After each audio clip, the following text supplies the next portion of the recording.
E o diabo, levando-o a um alto monte, mostrou-lhe um momento de tempo todos os reinos do mundo.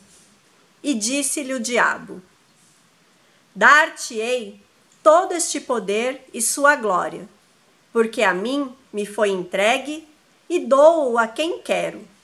Portanto, se tu me adorares, tudo será teu. E Jesus respondendo disse-lhe: vai-te, Satanás, porque está escrito: adorarás o Senhor teu Deus, e só a ele servirás. Lucas, capítulo 5, versículos 5 a 8. Era ele que erguia casas onde antes só havia chão. Como um pássaro sem asas, ele subia com as casas que lhe brotavam da mão. Mas tudo desconhecia de sua grande missão. Não sabia, por exemplo, que a casa de um homem é um templo sem religião, como tampouco sabia que a casa que ele fazia, sendo a sua liberdade, era a sua escravidão. De fato, como podia um operário em construção compreender por que um tijolo valia mais do que um pão? Tijolos ele empilhava, com pá, cimento e esquadria. Quanto ao pão, ele o comia. Mas fosse comer tijolo, e assim o operário ia, com suor e com cimento, erguendo uma casa aqui adiante um apartamento, além uma igreja, à frente um quartel e uma prisão. Prisão de que sofreria, não fosse eventualmente um operário em construção. Mas ele desconhecia esse fato extraordinário, que o operário faz a coisa e a coisa faz o operário. De forma que, certo dia, à mesa ao cortar o pão, o operário foi tomado de uma súbita emoção, ao constatar assombrado que tudo naquela mesa, garrafa, prato, facão, era ele quem o fazia. Ele, um humilde operário, um operário em construção. Olhou em torno, gamela, banco, enxerga, caldeirão, vidro, parede, janela, casa, cidade, nação. Tudo que existia, era ele quem o fazia. Ele, um humilde operário, um operário que sabia exercer a profissão. Ah, homens de pensamento, não sabereis nunca o quanto aquele humilde operário soube naquele momento, naquela casa vazia, que ele mesmo levantara, um mundo novo nascia, de que sequer suspeitava. O operário emocionado olhou sua própria mão, sua rude mão de operário em construção, e olhando bem para ela, teve um segundo a impressão de que não havia no mundo coisa que fosse mais bela. E foi dentro da compreensão desse instante solitário que, tal sua construção, cresceu também o operário. Cresceu em alto e profundo, em largo e no coração, e como tudo que cresce, ele não cresceu em vão, pois além do que sabia exercer a profissão, o operário adquiriu uma nova dimensão, a dimensão da poesia. E um fato novo se viu, que a todos admirava. O que o operário dizia, outro operário escutava. E foi assim que o operário do edifício em construção, que sempre dizia sim, começou a dizer não. E aprendeu a notar coisas a que não dava atenção.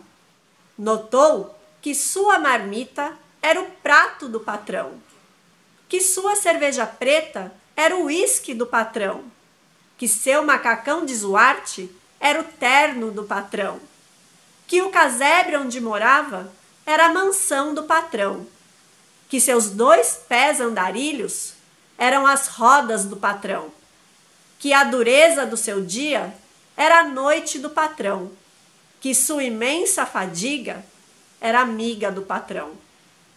E o operário disse: não! E o operário fez-se forte na sua resolução. Como era de se esperar, as bocas da delação começaram a dizer coisas aos ouvidos do patrão. Mas o patrão não queria nenhuma preocupação.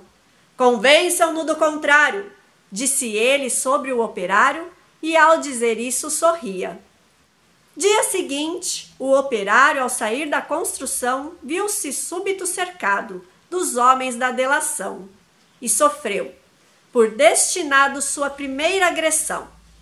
Teve seu rosto cuspido, teve seu braço quebrado, mas quando foi perguntado, o operário disse não. Em vão sofrer o operário sua primeira agressão. Muitas outras se seguiram, muitas outras seguirão.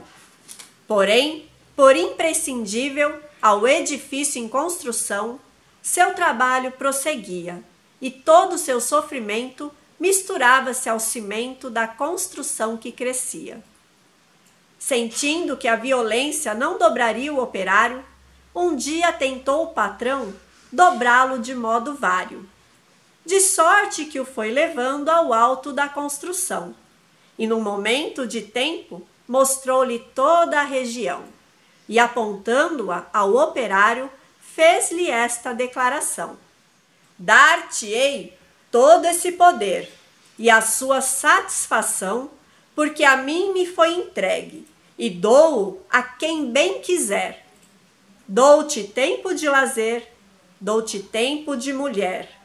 Portanto, tudo o que vês será teu, se me adorares, e ainda mais se abandonares o que te faz dizer não. Disse e fitou o operário, que olhava e que refletia, mas o que via o operário, o patrão nunca veria. O operário via as casas e dentro das estruturas via coisas, objetos, produtos, manufaturas. Via tudo o que fazia o lucro do seu patrão, e em cada coisa que via, misteriosamente havia a marca de sua mão. E o operário disse: não! Loucura! Gritou o patrão. Não vês o que te dou eu? Mentira! Disse o operário. Não podes dar-me o que é meu. E um grande silêncio fez-se dentro do seu coração. Um silêncio de martírios, um silêncio de prisão. Um silêncio povoado de pedidos de perdão.